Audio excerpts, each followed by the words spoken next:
Only a contract, the millionaire said on their wedding night. Years later, he longed for the fake bride. He lost the chandelier lights, flickered softly across the polished marble floor as the wedding suite door shut behind them. The night should have felt warm, celebratory, full of promises whispered between two people in love. Instead, the air held a cold stillness, the kind that settles when two strangers stand too close. Adrian Vance, the millionaire whose name filled business headlines, removed his cufflinks with steady hands that betrayed nothing. Lena Hart stood near the window, her breath trembling against the glass as city lights blurred beneath the January rain. He did not move closer. He did not offer comfort. He only looked at her with a distance that felt like a wall built long before she entered this room. "This is only a contract," he said, voice low, controlled, final. The words landed between them like frost. She blinked, but she did not cry. Not yet. Outside, thunder grumbled somewhere above the skyline, as if the night itself recoiled from a sentence. For a moment, neither of them moved. Neither of them dared breathe. And in that frozen silence, the real story began. What could possibly happen to two people tied by marriage but separated by truth? Hello, everyone. Before we begin today's story, I have a small favor to ask. Please hit subscribe and turn on the notification bell so you never miss our channel's new videos. It is quick, free, and the best way to support us in bringing you more dramatic stories. Your support means the world to us. Where are you watching from? Drop your city or country in the comments below. Thank you very much. The silence inside the suite stretched so long that Lena felt her heartbeat grow loud enough to echo. She folded her hands in front of her, trying to appear calm, though her knees wavered beneath the weight of the moment. Adrian stood across from her, tall, composed, every line of his posture carved with discipline. He looked like a man built from steel and routine, not warmth, not softness, not her. The contract lay on the small table between them, the ink still fresh. She had signed it because she had no choice. Her mother's failing health, her brother's legal trouble, a debt she could never pay alone. Adrian had offered a lifeline, and she had taken it. She had stepped into a marriage she did not belong in, a world that did not have a place for someone like her. A gust of winter wind rattled the balcony door. Her veil fluttered faintly, catching the light before settling against her shoulder. It looked delicate, almost breakable, much like how she felt. "I appreciate your honesty," she finally said, her voice barely above a whisper. "I will stay within the boundaries of the agreement." Adrian's jaw tightened, as if something in her tone bothered him. He turned away, placing the cufflinks carefully on a tray. The muscles in his back stiffened beneath the fine fabric of his suit. "You'll have everything you need," he said. "Housing, protection, financial support. I will make sure your family is taken care of." That was the promise. His voice held precision, but beneath it, a flicker of something else passed too quickly to name. Remorse? Conflict? She could not tell. Lena nodded, even though her hands were beginning to tremble. "Thank you." He looked at her again. For the briefest second, his eyes softened, as if he recognized something familiar in her expression. Then, in an instant, he closed the distance within himself and returned to the man of boundaries and distance. "I will sleep in the adjoining room," he said. "You will have this one. If you need anything, contact my assistant. She will handle the arrangements." He turned to leave, but his hand paused on the doorknob. The light from the hallway carved a sharp outline around him, making him appear like both a guardian and a stranger. His voice lowered, almost involuntarily. "You do not need to fear me." The reassurance should have comforted her, but instead it hollowed her chest a little more. Because fear was not the thing burning behind her ribs. It was the ache of stepping into a life without knowing the man who held so much control over her future. When the door closed behind him, Lena finally allowed her breath to fall out in one slow, shaking exhale. She touched the window, feeling the cold seep through the glass. Below, the storm rolled across the city, lightning tracing silver lines through the clouds. Her reflection stared back at her, a bride dressed in white, standing alone in a room meant for a love story she did not have. But the strangest part was the way Adrian had looked at her, as if he already knew her, as if this contract was not the beginning, but the consequence of something hidden between them. She did not know why that frightened her more than his coldness. And she did not know that outside this room, Adrian stood still in the hallway, eyes closed, fists clenched, fighting the truth he had sworn never to reveal. Because he already knew who she was, and she had no idea.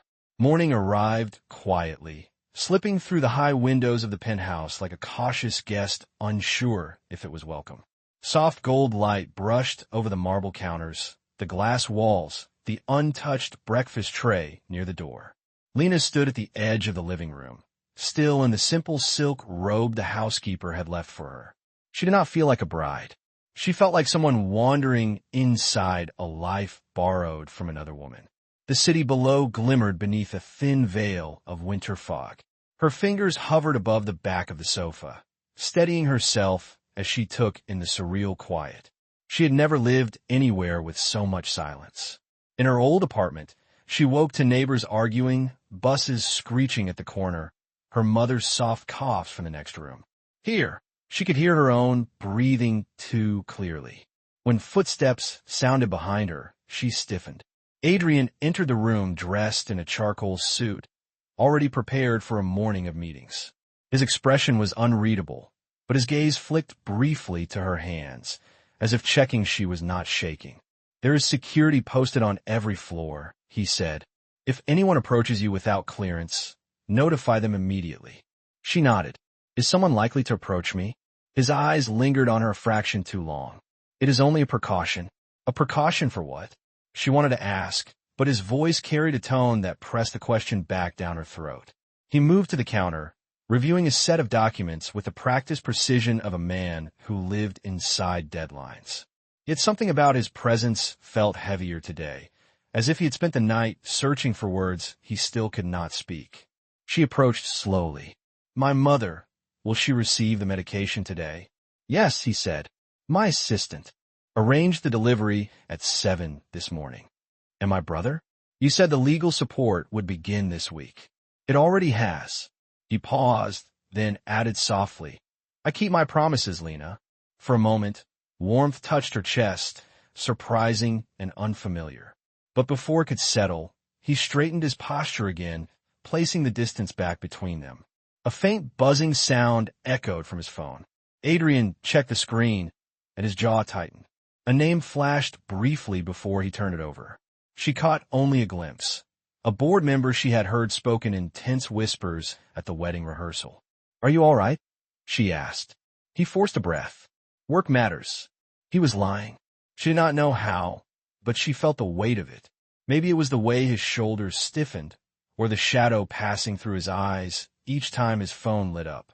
Something was wrong, and she could sense he was carrying it alone. She stepped a little closer. "Adrian, if something is happening, you can tell me." His silence was immediate, sharp, and absolute. He looked at her as if the words trembled behind his lips but refused to surface. Finally, he said, "There are things you do not need to be involved in. Part of our agreement is that you remain protected." Protected.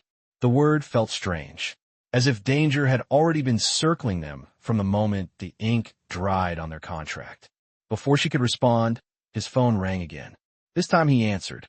His voice lowered, clipped, every syllable shaped by tension. "She cannot be connected to this," he said. "Do you understand? Absolutely no contact." "No contact with who? With what threat?"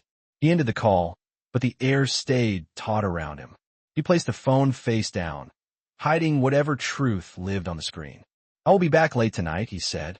"My assistant will bring you anything you need." He moved toward the elevator, but when the doors opened, he paused. He looked back at her the way someone might look at a memory they were afraid to lose. "Lena, do not leave the penthouse today." The doors closed before she could ask why. She stood alone in the quiet, one hand pressed to her chest, trying to steady her heartbeat. Something about his voice lingered in the air like an unspoken warning. And for the first time since she signed the contract, she wondered if she had stepped into a marriage or into a war. The moment the elevator doors closed behind Adrian, the penthouse fell into a silence that felt heavier than before. Lena stood still, her fingers resting lightly on the back of a chair, as if touching something solid would anchor her.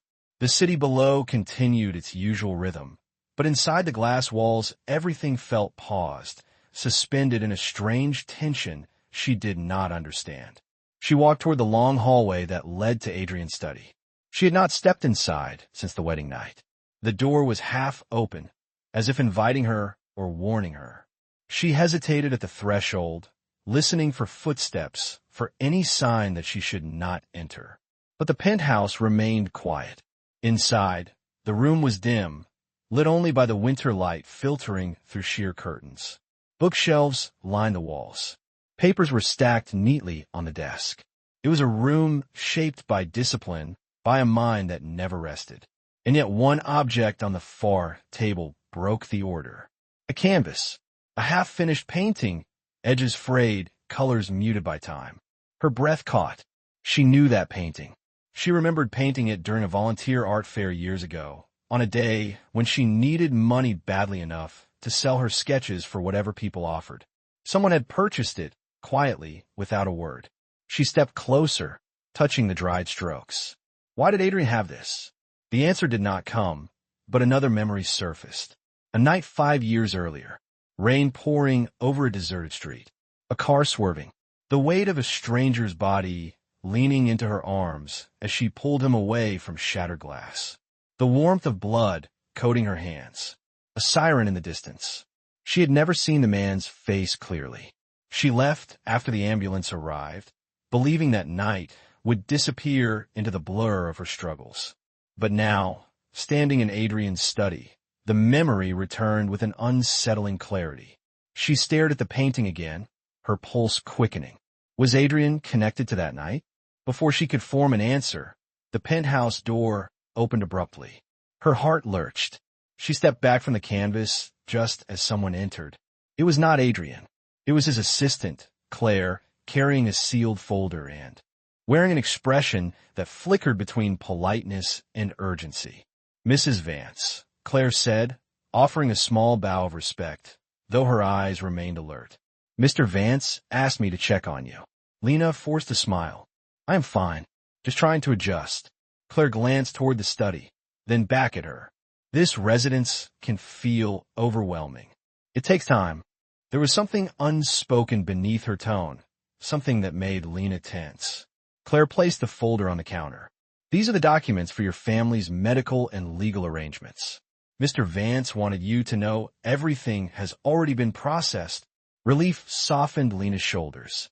"Thank you." But Claire did not leave.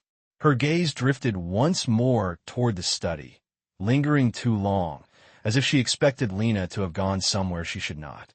"Mrs. Vance," she said quietly, "if you ever feel unsafe or confused, please tell me. There are situations developing that Mr. Vance is handling privately. They are sensitive." The air tightened. "What kind of situations?" Lena asked. Claire hesitated.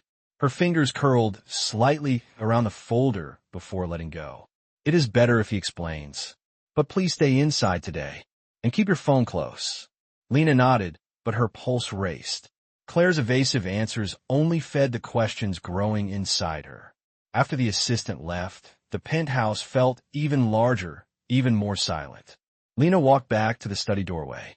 The painting waited inside, carrying years of unanswered questions. She stared at it for a long moment, her mind replaying the memory of broken glass and rain-soaked pavement. She whispered to the empty room, "Adrian, what are you hiding from me?" Outside, storm clouds began gathering again, casting shadows across the floor. The city seemed to dim, as if bracing for something it had sensed long before she did. And Lena knew, without understanding why, that stepping into this marriage had never been the danger. The danger was the truth inching closer, waiting to be revealed. Evening arrived with a soft ember glow casting long shadows across the penthouse. Lena sat on the edge of the sofa, her hands clasped together, her thoughts circling the painting she had found in the study. The hours had dragged by slowly, wrapping the silence around her like a thick blanket she could not remove. She kept glancing at the door, listening for footsteps that never came. When the Elevator finally chimed. Her breath halted. Adrian stepped inside the penthouse, his shoulders tense beneath his dark coat. The moment he saw her waiting in the living room, something unreadable flickered in his eyes. He looked as though he had been carrying the weight of the entire city on his back. "You are still awake," he said quietly. "I could not sleep," she responded. "I wanted to speak with you." He loosened his tie, moved toward the bar counter, and poured a glass of water.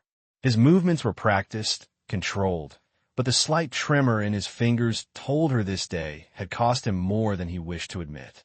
"What happened today?" she asked. "Your assistant said there were sensitive matters." He took a slow breath. "I did not want you involved in any of it." "But I am involved," she said softly. "I am your wife. Even if it is only by contract, I am still here." Her words made him freeze for a heartbeat. He turned toward her, and the exhaustion in his eyes softened into something almost vulnerable. "There are threats moving within the company," he said. "There are people who would use anyone close to me to gain leverage. That includes you." Lena's chest tightened. "So someone really is watching us." "Not watching," he said. "Circling." He took a step toward her, and the distance between them changed in an instant.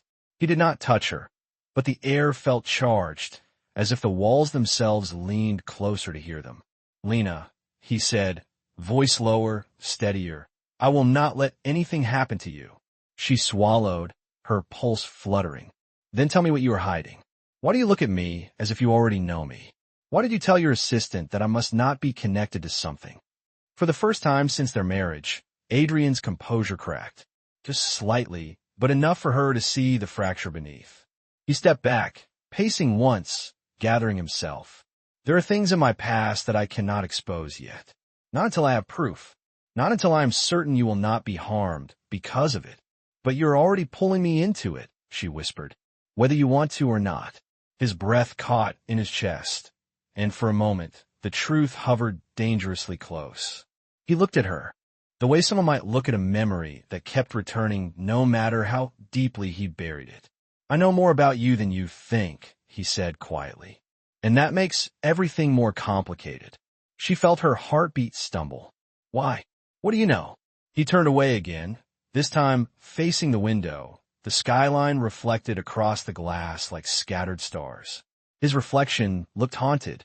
"I owe you answers," he admitted. "But tonight is not the night for them." The refusal stung, but part of her sensed he was not withholding out of cruelty. He was afraid, not for himself, for her. As he walked past her, heading toward the hallway, she reached out impulsively and caught his sleeve. The fabric was cool under her fingers, but his arm tensed instantly at her touch. "Adrian," she said, voice barely audible, "you do not have to fight whatever this is alone." He looked down at her hand on his sleeve. For one suspended second, he closed his eyes, as if the simple contact shook something inside him.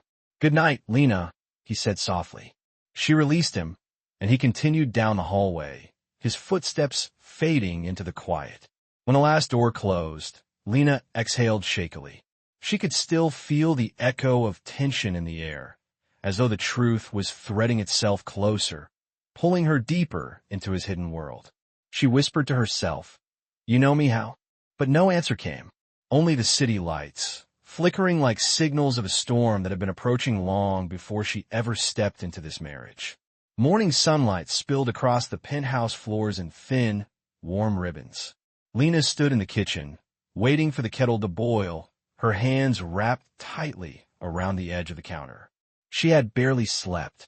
Every time she closed her eyes, she saw the way Adrian's expression had changed when she touched his sleeve. A hesitation, a crack, a truth he struggled to hold back. She poured hot water over the tea leaves and tried to calm the restless thrum in her chest. But then she noticed something on the dining table, a folded note. Her name was written on it in Adrian's unmistakably clean handwriting. "Lena, there is a gallery opening today on 5th Avenue. It may help you feel more at ease here. I have arranged transportation and security. You are free to stay as long as you wish. A.V." She stared at the note for a long moment. It was not an apology. It was not affection, but it was something, a gesture, a bridge, small but real. Later that afternoon, the gallery doors swept open in front of her. Soft jazz music floated through the air, mixing with the murmur of guests strolling between displays. She moved slowly, her eyes trailing over canvases painted in broad, emotional strokes. Art had always been her refuge, the one place she could breathe without fear of judgment. She paused near a collection of abstract pieces. The shapes were fractured, like memories broken apart and rearranged. A familiar ache pressed at her ribs. "Do you like it?" The voice behind her made her turn sharply. Adrian stood a few feet away, unexpected and out of place in the warm glow of the gallery lights. His suit, immaculate as always, contrasted sharply against the vibrant chaos of the art. For a moment, Lena could only stare. "You are here," she said softly. "I finished early," he replied. "I thought you might want company." She let out a breath she did not realize she had been holding. "You did not have to come." "I know," he said, "but I wanted to." They walked together through the gallery, their steps falling into an almost natural rhythm. He listened as she pointed out brushwork, composition, the emotional reasoning behind each piece. He asked quiet questions, ones that showed he was paying more attention to her than he wished to admit. At one painting, she stopped. A depiction of a single figure standing alone in a storm. "It reminded me of someone," she murmured. "Who?" he asked. She hesitated, then said, "You." He blinked, taken aback. "Why me?" "Because you hold everything in," she said. "You stand in the middle of chaos, and you never let anyone see what it costs you." He looked at her, truly looked, as if the words reached a part of him he had not let anyone touch in years.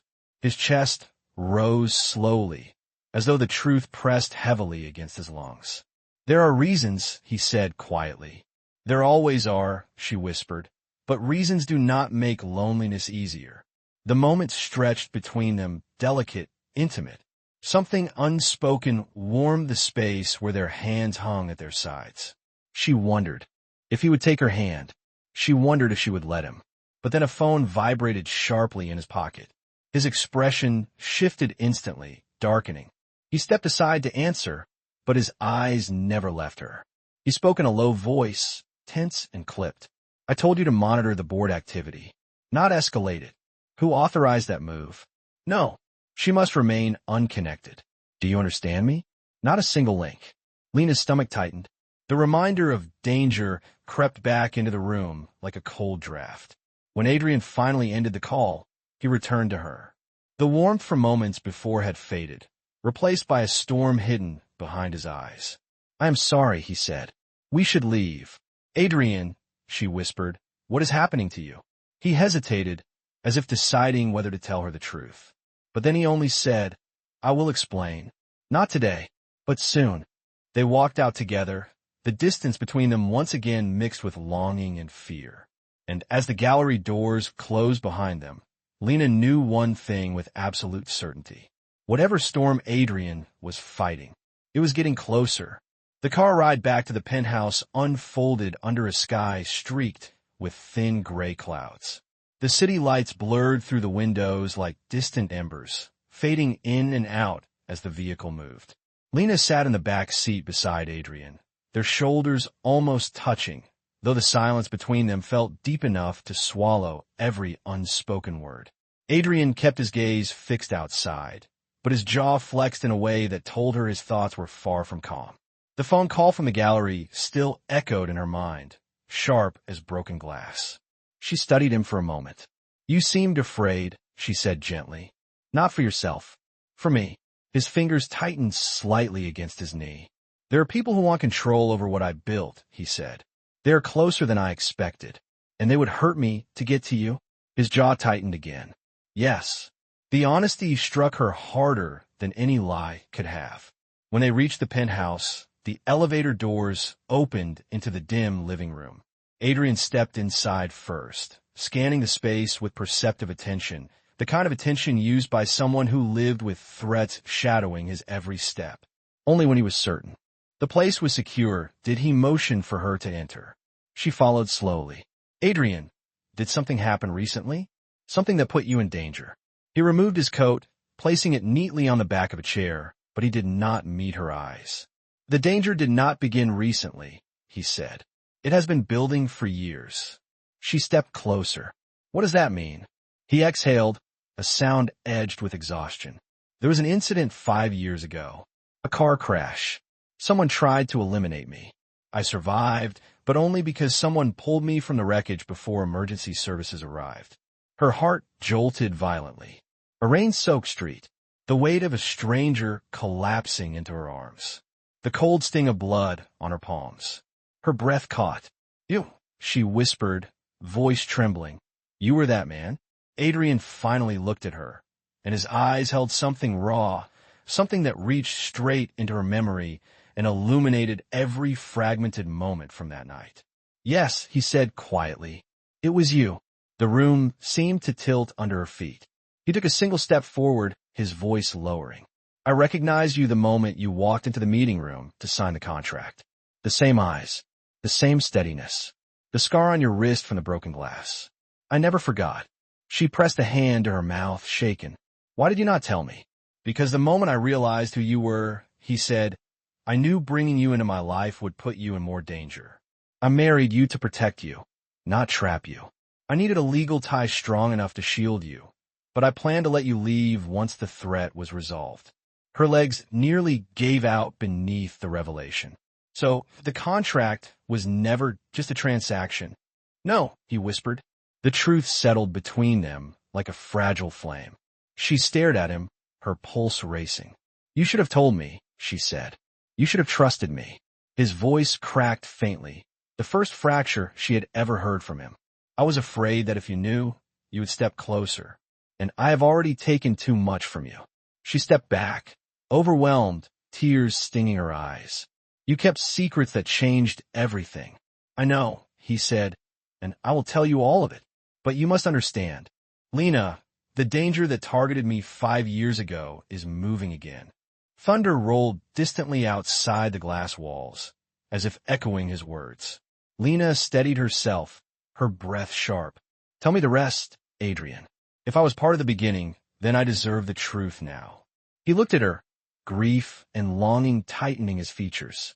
"I will tell you," he said, "but what comes next may pull you deeper than I ever intended." A tremor ran through the penthouse floor as the storm outside cracked open the sky with lightning. And Lena realized she had not just stepped into Adrian's hidden world. She had always been standing at its center. The storm outside thickened until the windows trembled beneath the weight of the wind.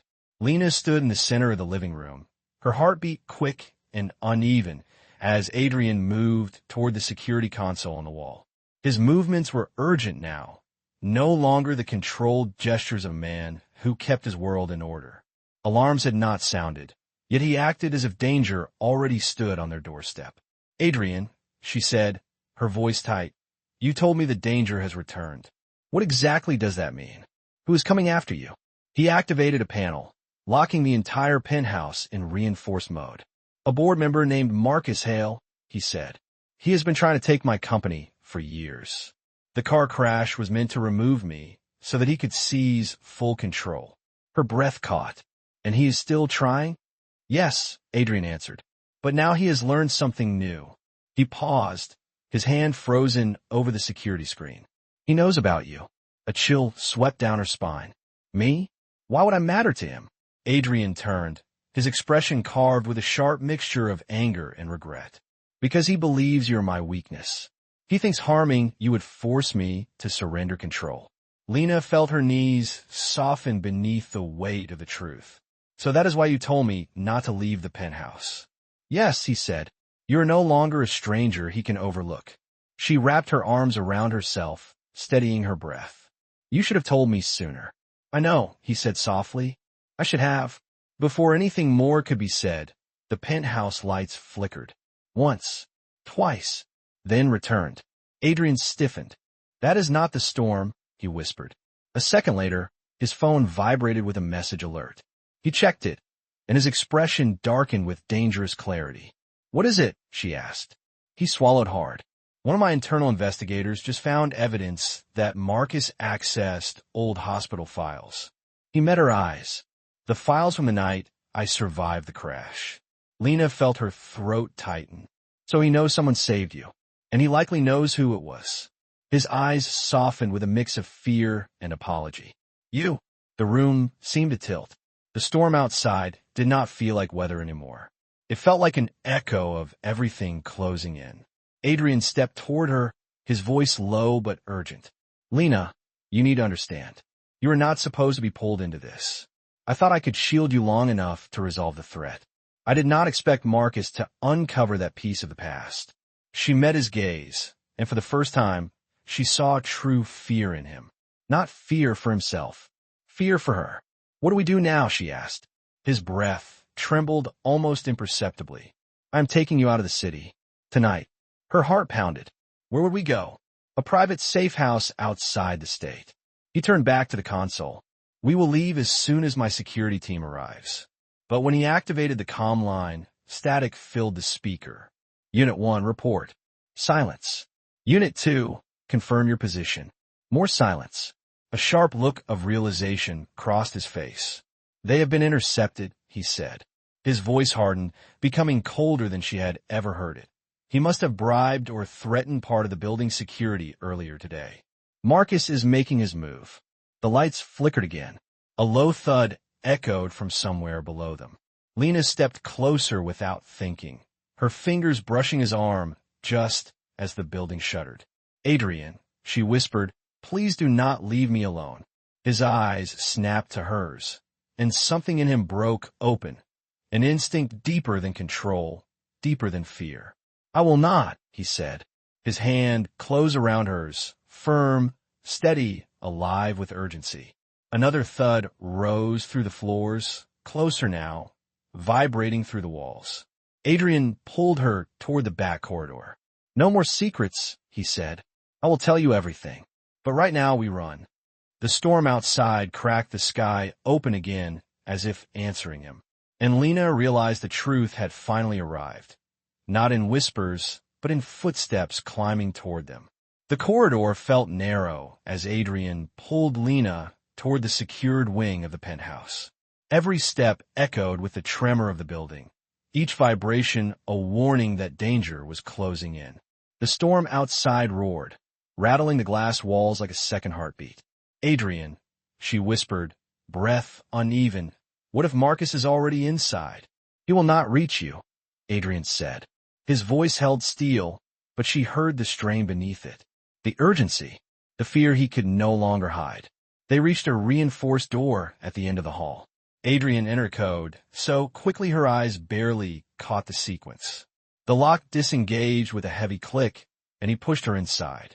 The hidden room was smaller than she expected, lit by one overhead light and lined with security monitors. But on the far wall hung something that made her breath crumble into silence. A photograph. A grainy still frame taken from security footage years ago. Her younger self, kneeling on a rain-soaked street, holding the head of an unconscious man against her shoulder. Her hair plastered to her face, her hands covered in blood.